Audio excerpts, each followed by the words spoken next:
अस्सलाम वालेकुम नाज़रीन, प्रोग्राम हक़ाइक़ के साथ मैं हूँ आपका मेज़बान सैयद ज़फ़र बुखारी। नाज़रीन, आज के प्रोग्राम में आपके सामने हक़ाइक़ रखूँगा अपने माशरे के, और ख़ास कर जो पेशावर भिखारी हैं उस पर आज का प्रोग्राम है। इस इंट्रो के बाद इंशाअल्लाह अल अज़ीज़ आप अपनी आंखों से ख़ुद देखेंगे कि कैसे पेशावर भीख मांगने वाले कैसे अवाम को बेवकूफ़ बनाकर, धोखा देकर, जाली मज़दूर बनकर किस तरह अवाम को लूटते हैं। आइए देखते हैं।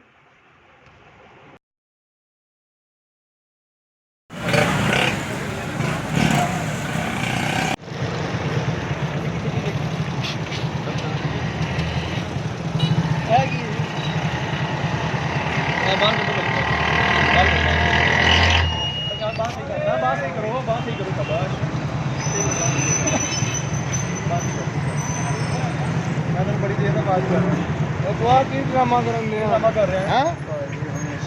नहीं सही बंदा तो इतना नहीं ना उन्होंने करना है। धोखा ना दिओ यार, साडी वाला हकदार ਜਿਹੜੇ ਹੈਗੇ ਨੇ ਉਹਨਾਂ ਦੇ ਹੱਕ ਮਾਰਦੇ ਨੇ। ਇਹ ਕੀ ਤਰੀਕਾ ਕਾਰ ਹੈ? ਦੱਸੋ ਮੈਨੂੰ, ਦੱਸੋ ਮੈਨੂੰ ਕੀ ਇਹ ਝੂਠਾ ਹੈ? ਠੀਕ ਹੈ, ਤੁਹਾਨੂੰ ਕੀ ਮਸਲਾ ਹੈ? ਮਾਂ ਕਦੋਂ ਕੋਈ ਮਾਂ ਨਹੀਂ ਜਾਣਾ ਚਾਹਤਾ ਜਾਂ ਠੀਕ ਹੈ ਯਾਰ ਨਹੀਂ ਹੈ। ਮੈਂ ਗੱਲ ਕਰਨਾ ਜਦੋਂ ਉਹਨਾਂ ਧਿਆਨ ਤੇਜ਼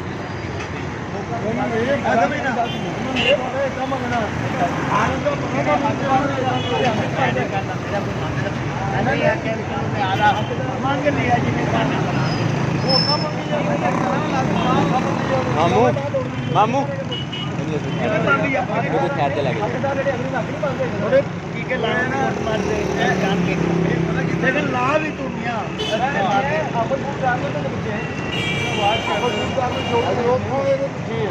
ਮੰਗਦੇ ਦੀਆਂ ਵੀਡੀਓ ਅਸੀਂ ਬਣਾਉਂਦੇ ਆ। ਤੈਨੂੰ ਉਹ ਤੇ ਮੋਟਾ ਦੇ ਕਿਤੇ ਪੜਿਆ ਸੀ ਆਇਆ ਖੜਾ ਗਿਆ ਡਾਲਾ ਆ ਗਿਆ।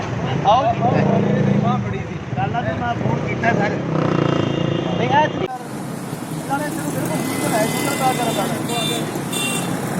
ਓਏ ਦੇਖੋ ਆ ਦਿਹਾੜੀ ਦਾ ਤੈਨੂੰ ਵਰਤਾਂ ਮੈਂ ਹੈ ਭਾਈ ਠੇਕੇਦਾਰ ਨੇ ਕੋਈ ਦਿਹਾੜੀ ਕਰ ਲੈ ਉੱਥੇ ਆ ਦਿਹਾੜੀ ਕੰਮ ਕਰਦੇ ਤਰੀਕਾ ਕੋਈ ਤਰੀਕਾ ਕਰ ਨਹੀਂ ਹੈਗਾ ਯਾਰ।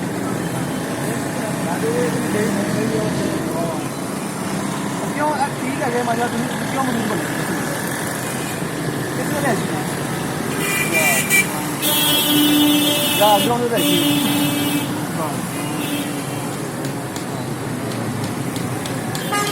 बीस मंगना ठीक है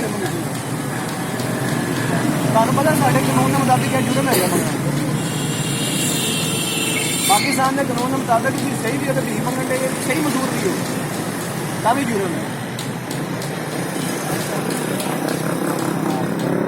माफ करना चाहता ही जा सकती है मैं माफ, लेकिन यह गल गलत है कि धोखा फ्रॉड करके धोखा दे के अभी बाहर मैंने करके दबाओ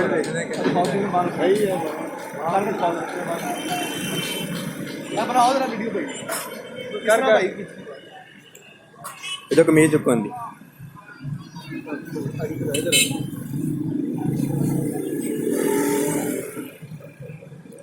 हम कमीज चुकना पिछों किस तरह आवाम को धोखा दिया जाता है, किस तरह हकदारों का किस तरह मारा जाता है। जाली मजदूर बनकर जो हकदार है उनका भी हक उठाया जाता है। इधर शक्ल तो इधर कार है, अब सही करके दिखाएं बाजू करें बाजू सही